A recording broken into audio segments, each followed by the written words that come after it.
Good morning, Donald. Can you hear Hey, me? bud. Yeah, There man, you what's are. going on? Man, I tell you right now, it's the most complex thing in the world is talking about this Delphi case, which we've all been diving into for the past few days here, specifically since this 5th-year anniversary thing popped up here in the past couple of days. And we've been on a back channel just kind of looking at Google Earth and the surrounding area and looking at a lot of resources where we can have a little bit deeper conversation about what's going on here. And what I've been doing here today is looking at Indiana versus Arkansas. And I was looking at those two states, and of course, they're comparable in size. Those two are. But Indiana has around 6 million people, whereas Arkansas has around 3 million people. So this state, north of us, has double the population. But now if you dig down into Carroll County, which is the county where Delphi is located, it's very similar to the county in which we live, which is, Ashley County, Arkansas. There's around 20,000 people, and the town has around 3,000 people. And it kind of reminds me of like the same kind of area that like Crossit and Hamburg is in, and that it's like a wooded area, it's a forested area. Now they've been clearing it out some and making some agricultural areas and some industrial areas. Kind of like we all have, we're taking away more and more trees. But they have several rivers. I think there's the Wabash River, there's the Tippecanoe River. It's all within 3 to 5 miles of Deer Creek, which is a feeder probably for Wabash. So we understand that. We have the Washita River, we have the Saline River, we have all these feeder rivers, the Bayou, Bartholomew, which connects with Washita River later on. So, they're in a very similar place as we are. They're probably even near the Mississippi over there somewhere if you kept on looking eastward there. But we've been looking at that area. So it's kind of a wooded area. The county they're in is around 20,000 people, Carroll County. The town's around 3,000 people, kind of like Hamburg, Arkansas. And, of course, we have missing people as well. Most of them are older. They're not young people like this. And anyway, so we were drilling down and looking at this area where these girls were killed or murdered by this psychopath. And we noticed that this little Monon High Bridge is right there in the middle, right out on that very south, I think it's the south side of town there. What was your impression of the area where that thing was located? What did you get looking at those Google Map images that we looked at? Does anything pop out at you? Well, the biggest thing is, like just comparing the two areas. You're right. We live, like in South Arkansas, and, it's pretty sparsely rural area where, most time we think, well, hey, those are big city problems, those kind of things, and it don't happen. And I guess the biggest thing is, of course, we've got one trying to come through our area, well, that new I-69 they still plan on building through here, is that big highway that's going between the city limits and the county limits. The jurisdiction changes and stuff divided by that highway, basically, in a lot of ways. And so, there's a lot more chance of, something strange going on there. So, it leads to a lot more details, I guess. But as far as the lifestyle, yeah, I could expect we'd live basically the same, Not a big deal to let your kids walk down the road as long as, you stay in communication. So I can relate to the devastation they'd be feeling for dang sure.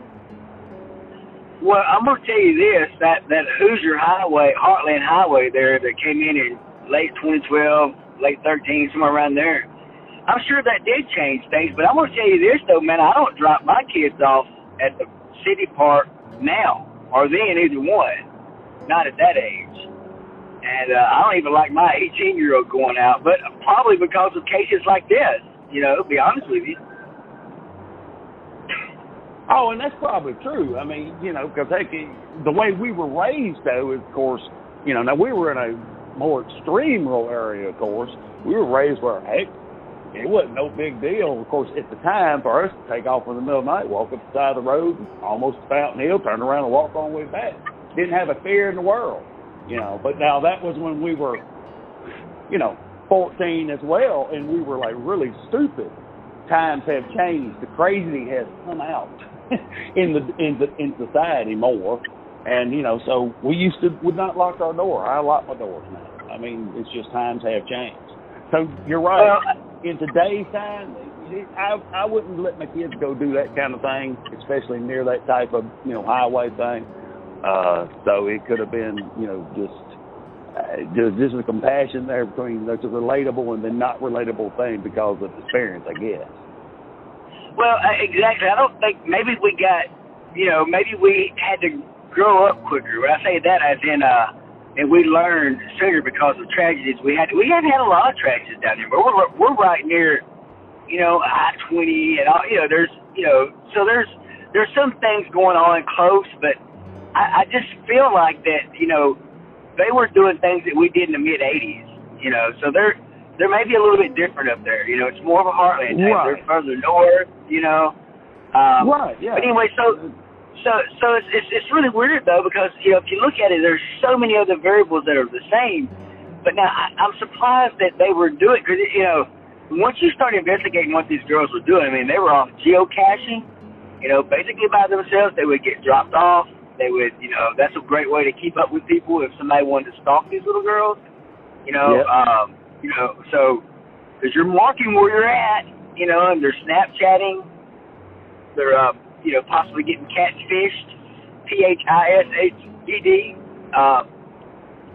You and I ran through some of the particulars on, some of the theories behind what may have gotten them. And, of course, that's a couple. One is that there's, like a hitchhiker or someone that lives in the woods there that's traveling through on the highway, which we've kind of been talking about. We all know that there's Anthony shots or other similar type catfishing, social media type things to drag people in to get them to go to a certain spot. There's just the opportune killer, the one that just sees them there and doesn't see anybody else around and thinks they can get away with it. And we were yesterday, a couple of days ago, we were talking about, maybe profiling this killer. So we kind of know where it's at. It's kind of off to the side there. It's kind of near some farms. It's like near rivers and a big highway, and it's kind of isolated. I think they kind of make it out to be where it's, before then people might not have known about it, but, I suspect also that if you walk up in that area, I keep going back to this hiker. The first poster I saw about this case had hiker on it. Of course, everything just ties together to me for that. Because it's right there off the highway, off a bridge. It's a water source. I just keep seeing in my head somebody that's traveling down through there and probably got the hell out of there. But we were talking about though, they're hunters. They know how to kill with a knife. They know how to probably killed a deer or skinned it and dressed it and cleaned it up with a knife. I mean, they're very good at using a knife. You mentioned about how that whenever that guy was going across that bridge, he had his head down. He was hiding his face, trying his best to look inconspicuous, getting across there to get to those girls. But now, so I'm framing it from my perspective of like how I see this killer, this murderer. How are you seeing? How would you frame it in kind of the way I just did? How would you describe this guy getting up to that bridge, to that evil look on his face? Well, of course, all your perceptions are shaped on your life experiences and how you were raised and da-da-da-da. I mean, so first perspective is, trying to figure out, which direction he was coming. If you look at it from the term of, where the girls were found, which side of the bridge they were attacked on, you have to figure out, okay, if he was coming from town and then he came back across the bridge, see, that lends a little more credits to a traveler, because they could have been parked in that far trail-in parking lot and was on their way back when they saw the girls and decided, here's my chance to do this, and come back. And as they walk across the bridge, they're kind of a blue-collar guy, or an individual, type thing, that look like kind of hiking boots, he ain't in the best place, maybe down on this cross-country truck driver, or construction worker, that type thing. But yeah, I mean, he's aware of how to kind of handle himself. He's got a dominance to him. You know, from the little bit of the recording that's been released, you know, he sounds like, whether he said guys, I mean, because there's two versions, depending on when the police released it. But it could have been, you know, he walked up in the video, he starts to make that turn towards the girls. Well, I mean, he could have walked up, the one girl was a little further to the side and just pulled the gun and pointed at one, and then just gave them command, guys, down the hill, just demanding it, you know. So you're looking at a dominant type person, you know, that's, hey, they've had a pretty rough life and they saw a method of opportunity. Now, I do see that as a very feasible type thing, but we don't know, of course, what the police have and haven't released. There's so many of them things and theories that, you know, they got to hold it back because they only want to know the killer knows these details, you know. So I can understand that. What about you? Well, I mean, you know, of course, you know, with, you know, being, he could have been hanging out in that area for 2 or 3 days. You know, the way a hiker does, they'll kind of go, and like I said, it was just a couple of days before this, it was snowing.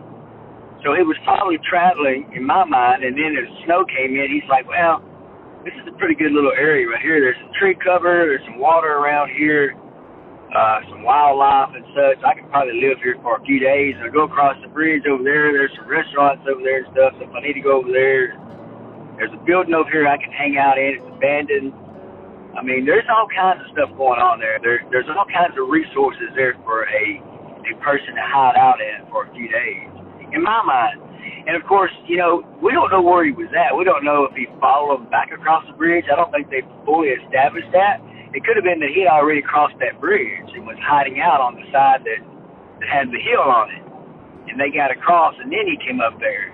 You know, who knows what happened? I mean, we don't know. Because they suspect that, you know, it takes a while to cross that bridge. And did he follow him across there? You know, there's some speculation that Libby took the picture of Abby, or of the video of the guy, and that Abby may have been in that video.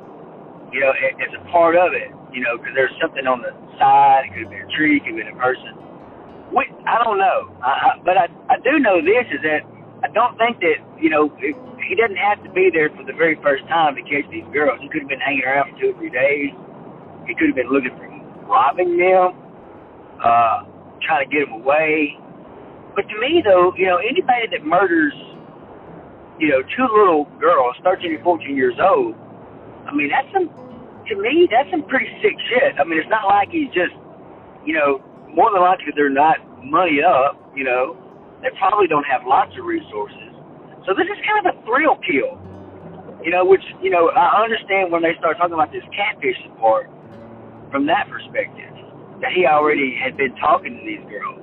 And, you know, I don't know if you've done it or not, but Libby had just factory reset her phone right before this. And that guy that they caught, his name is Keegan Klein. He had the phone he was using had been factory reset as well. So there's a lot of things that were lost on there. And they're using Snapchat, you know, which he may find them on Instagram, but he'd get them over to Snapchat as quick as possible. And I have Snapchat on my phone, but it's because my kids log into it and they, you know, like if their phones are messed up or out of battery or whatever. But they'll use it to, you know, just to log in. But the messages disappear just like that. When you get through looking at it, it's gone. So there was all kinds of stuff going on. You know, these young girls, young people in general, you know, there's always boyfriends and girlfriends, and do they really like me? You know how young people are. And, you know, so I get that point. So I get the hiker being there, you know, whoever it is. It doesn't have to be a hiker, but someone who's hiding out down there. You know, I'm not trying to give all hikers a bad name because I love hiking, but there are people, we talked about in one of our previous videos, our previous conversations, was that, you know, this is somebody that, you know, these are travelers that just move. They don't work. They don't have jobs. They're not very stable. They're mentally ill. They're running from the law. They're hiding out. They have major challenges in the world going on, you know, so that's one of it. And that's what they initially predicted this person was. The initial, flyer that went out said hitchhiker, and it had the picture of the older guy. And then, of course, you and I have looked at this video of this guy for the past several days, and every time I look at it, from every frame, I think there are 47 frames is what we're dealing with. Whenever you're dealing with that video, those are just blink, blink, blink, blink, blink. Probably, I think it's the average iPhone does around 60 frames per second, and we're dealing with 47 frames, which is less than 1 second of video. So 47 images. And the last ones of those 47, I don't see a hat. I see long hair and a young person. And the other ones, I see various kinds of hats. And we know this guy's moving. It looks like he's walking, number one, through a very weird ground, which is this railroad trestle. And there's holes in it. And there's, by the very nature of a railroad, there's between each tie is space. So you're having to watch how you walk. So he's looking down, he's watching his feet, but he's moving fast, we think, if he came from the north side to the south side, anyway. And, he's also turning. It looks like he's dodging something, or he's getting away from the edge, or maybe there's a bigger hole there, a tie gone or something. And he's moving toward the center of the track from the side of the track. So he's moving up and down while he walks across this rough terrain, and he looks like he's transposing his position. So, and it's blurry. There's movement. There's probably wind blowing that's changing his hair and his jacket and moving. So I mean, it's just so hard to tell from that picture of who this person is. You want to narrow it down by age, and of course, some of those at the very end look like he's very young. So I get that. I get that second picture, image or sketch that was released. But that first one, I get it too from the first pictures or images that on that video. What do you think about the video? Well, a lot of that goes, back to, what you see is shaped on, what you have witnessed or saw in your life. I mean, somebody who's seen more will recognize more. So, I mean, looking at the video again, some of the graininess and stuff is, you're talking about a certain amount of distance, and they've zoomed in to release these videos, so you lose things. The being able to see the different things, I mean, as far as an age, just body style, the being of an age to be non-suspicious. You're right about the railroad tracks.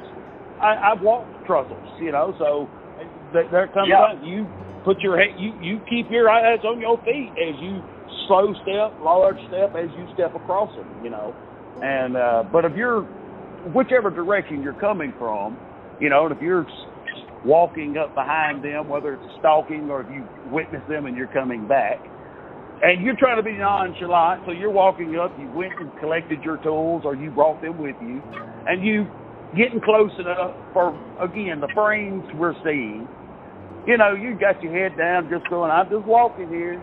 And then that last step, you're right. It looks like he basically realized, okay, here's my decision point. I think I'm being videoed. I've got to stop it. And he makes that turn and starts heading towards them. And then it stops. Now, that's just what I see when I witness it. If I imagine shit on each end of it, make assumptions, make asses out of you and me, but. Well, it's all speculation. It's speculation. We know that. I'm just saying, I mean, but you could see by throwing out those ideas, hey, somebody might see something suddenly go, oh, you're right. One of those, what was it? We called it was a duckbill cap, one of those furry neck caps with a bill on it, or a furry necked bomber type jacket, or even one of those fur hooded rain jacket things, that is head up over his head. Every one of them I can see in that picture as he moves. So, it's all speculation, but it's good to put it out. It is, because it could be either one of them. You can't tell from the way, a graininess of the video, like I said, it was probably she probably shined it up at him, or tried to, like the other day when I was in Little Rock and I was trying to show you those tents.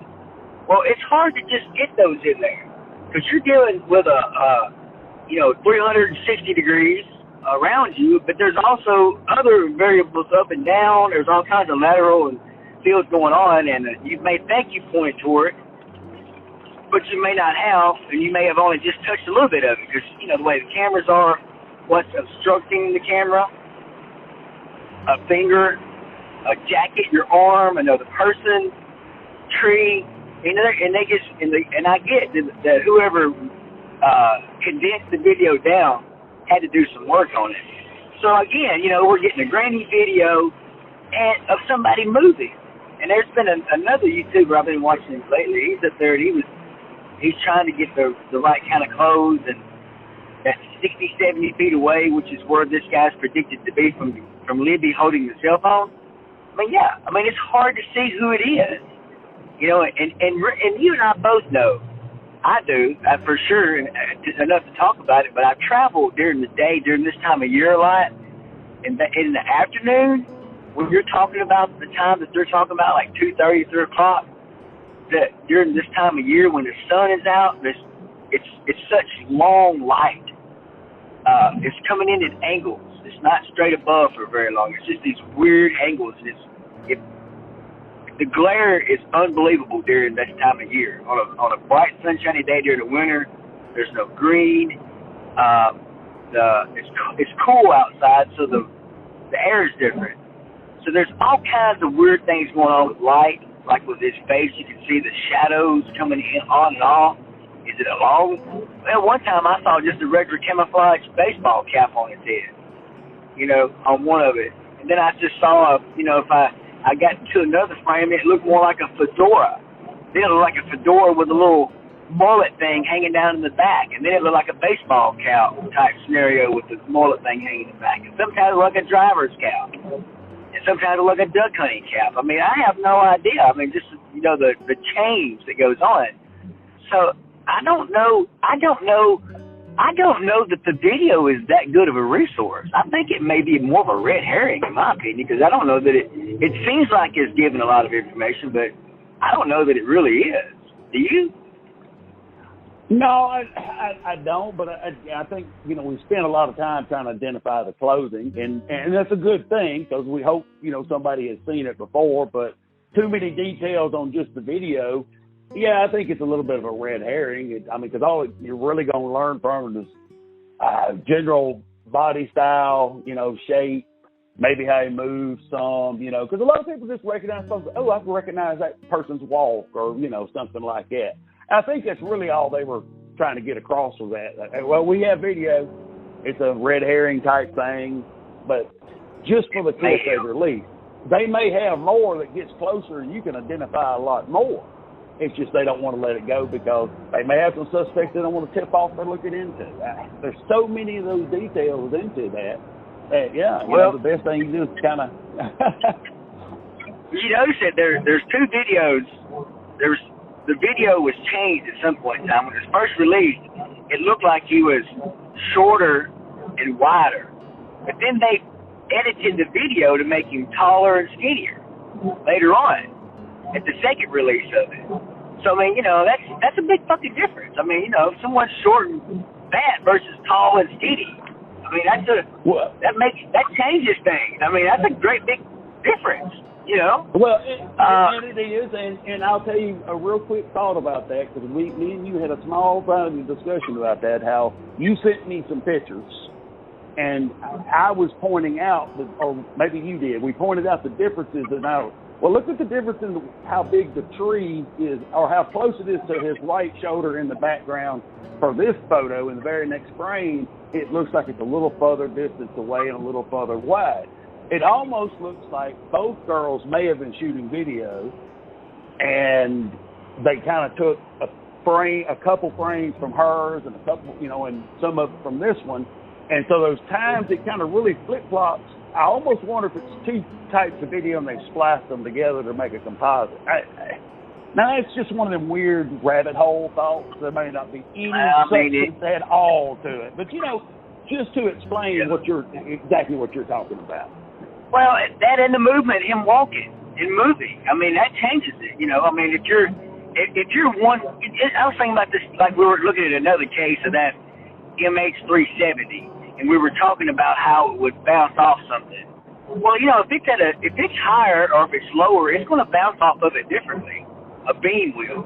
So I mean, yeah, I mean, if he walks up high, if he walks to the side, if he's walking closer, it's going to be. I mean, just the relative way that light moves changes with where you're at. You know, to your proximity, like how you look at the moon. Well, from this angle, or you know, really you need a triangulation. It would be nice to have another video of it that would counterpoint it.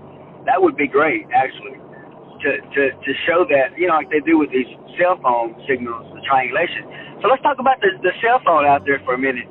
I've been hearing these huge stories about in that little park area about the cell phones. Of course, there's people that said he left his cell phone up somewhere, wherever, you know, at the across the Freedom Bridge, goes across the highway. There's another parking lot, and there's a parking lot area up there at the CPS building.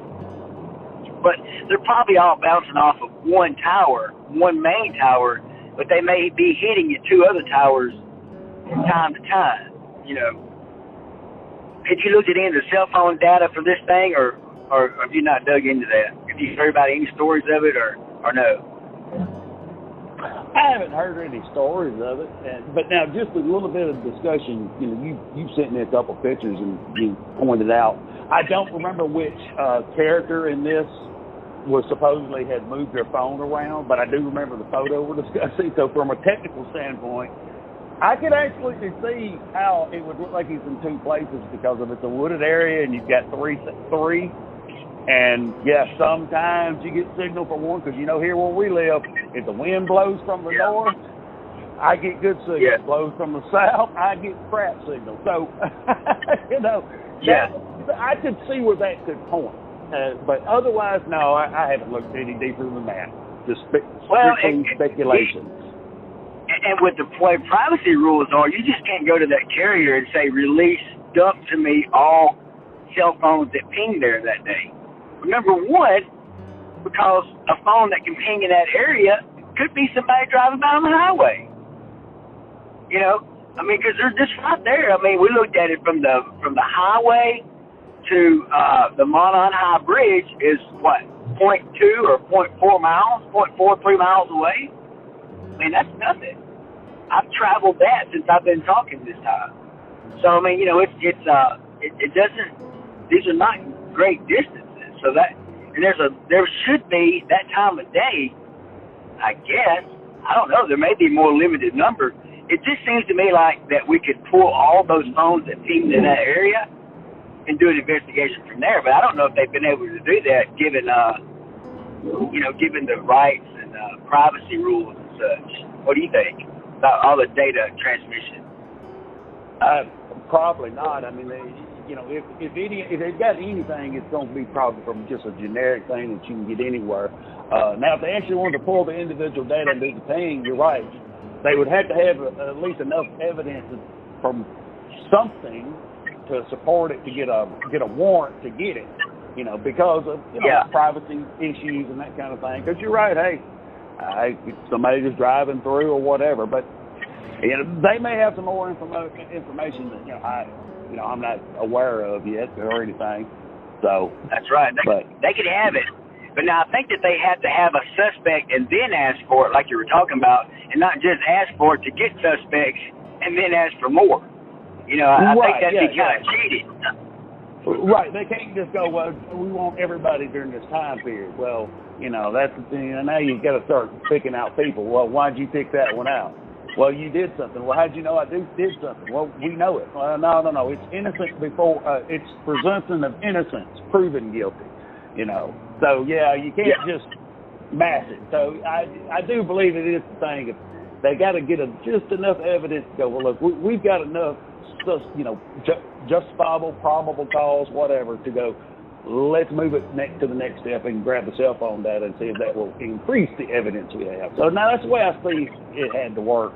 It would be better if we could pool some suspects, but again, I ain't up to violating anybody's rights. They got them, I got them, they got them. I don't want mine violated. I don't want theirs violated either, even if it would help do this. Although I really wish there was a way to kind of narrow that down sometimes, because this is a very important, passionate case. So, man, I tell you this, I wish there was trail cameras, and there might have been. I don't know. Someone has made the comment that this video may not have came from Libby and them. It may have came from a trail cam that was out there. And I bet you if there weren't trail cameras out there in 2017, that there's trail cameras out there now. I mean, it better be. I did see where they changed the park up dramatically. They put in concrete roads. They spent $1 million on the bridge to get it to where it's safer for people to walk across. yeah. So, I mean, there's been all kinds of things done out there. You know, as far as the perps go, you know, we've talked about this guy. You know, we know he's a killer. He got little girls. You know, we don't know if he's a pedophile or not. You know, maybe if he's catfishing, there is. But it could be that he just walked up on these girls and decided he's been in the mood to kill somebody. You know, and they were just the wrong place at the wrong time. It could be that he was after one of them. It could have been that he was after both of them. I mean, we don't know. We don't know what went on those phones because those phones got erased recently, at least from Libby's phone. And they say that Abby didn't have a phone. But then some other people say she may have gotten her a burner because she's not supposed to have any kind of Facebook or anything like that. But both of them, I think, did have a Facebook, but they didn't supposed to. In fact, I think I looked at Abby the other day, and it was under another name, but it's her. Yeah, well, and that's the thing is, from the little bit I've dug into the catfishing side of it, you know, the parents going, no. We all know parents want to think their kids don't do that. The harsh reality is, you know, kids do things that they're not supposed to, you know, but I don't know if it's a denial thing or maybe they really didn't have it like that. So, you know, I don't know, and we can't get into it other than, you know, the evidence of her as another person. So, you know, it does give some credit to those theories, you know, as to, you know, the phone resetting thing. That's right. Of course, it could just be that the phone was not acting right. I don't know if it was a 6 or a 7. But, I mean, you know, I have regularly reset mine, you know, not because I'm trying to hide anything, but it's because it's just not acting right. Or I had it in fact, I like to do it once a year so it'll run better. You know, all this different stuff gets stuck in there, you know. So, I get that part, you know. I get, you know, them just having to do it, but sure is a coinkydink. Of course, what I always heard, there's no such thing as a coinkydink. That is a coincidence. It's more of a synchronicity type thing. There's things that are lining up that there's, you know, we talk about cause and effect. Well, what's the cause and what's the effect? You may say, well, there's the cause, and you look deeper and went, no, something else caused that, so that's an effect. Well, this appears the cause. And we figure out, if you start studying human behavior, that there is no one cause. I mean, there's a link. We were talking about this morning about the sick fuck who did this. I mean, they were probably treated the same way, or they were probably abused as a child. They were probably, you know, maybe an outcast, made fun of. I mean, you've got to be some sick shit to go kill little kids like that. You know, presumably with a knife. Cutting them bad, and the information you find out there that what happened is that, you know, this guy was especially brutal to the oldest one, Libby. Now, we also we look back and forth at it, and we concluded that it probably wasn't a woman, but we don't know that. I mean, you don't know. You really can't tell. I can't tell from what I have. Now, if I was a cop, I had access to more information. I might could tell, but we really don't know who this is. And in fact, there's a lot of people that say we'll never know who it is. I like to think we'll know one day, but who knows? Yeah, I mean, I think we'll eventually, you know, get something out of it. I would love to think so, just because of so many eyes, you know, looking at it. And of course, you know, that was a lot of the things we're wanting to do, regardless, you know, how and why, you know, I mean, being abused and, you know, it messed his mind up in some way. It's not an excuse by no means, because you can look at the rest of the society, and go, well, nobody else is doing this, so maybe I need to be the one thinking I'm wrong and adjust me and not just act on my dark impulses. So, you know, and, you know, with the girls, but that's true. You know, and if they were doing something like that, I mean, it may have led up to it, but, you know, by no means are either one of us trying to say that is their fault for doing that. You know, it's not their fault this happened. No matter what led up to it, it is not their fault. So, no, I mean, you know, I want to be sure, yes, we ain't saying that at all. No.